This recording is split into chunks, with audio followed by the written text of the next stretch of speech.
When it comes time to buy a house, should you use a broker or a lender? And what's really the difference?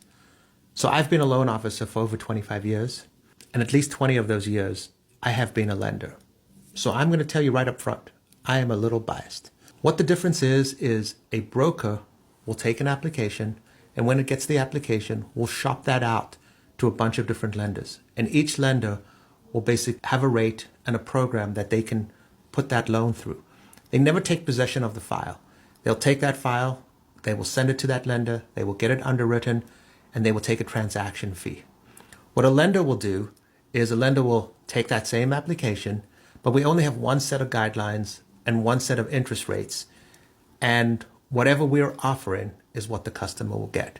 So when I started my loan officer career, I was a broker. And every day rates would come over and I would look to see, oh, this lender's this. And occasionally what would happen is we would see one lender that was offering a slightly lower rate than everybody else. And we would send out files there. But what I discovered pretty quickly was when that was happening, all the brokers would send their files there. So when I was anticipating maybe a 2 or 3 day outcome for underwriting, all of a sudden that went to 3 to 4 days.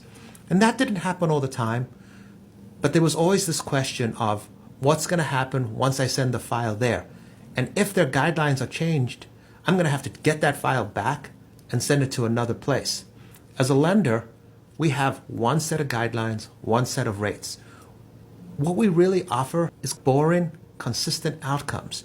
But we need to be able to be consistent in this business where people count on settlement dates and closing dates, and agents want to make sure that you move and there's moving trucks and all this kind of stuff. It's really hard to have a consistent outcome when you're brokering. You might have a handful of good relationships, but they go in and out. The other thing is, as a lender, the underwriters and closers and all the people work for my company.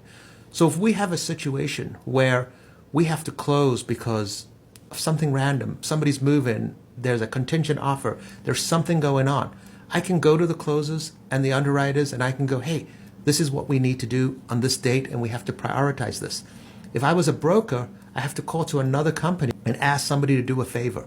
And maybe it gets done and maybe it doesn't, but there's a much bigger chance that it's going to happen when all the people work for your company.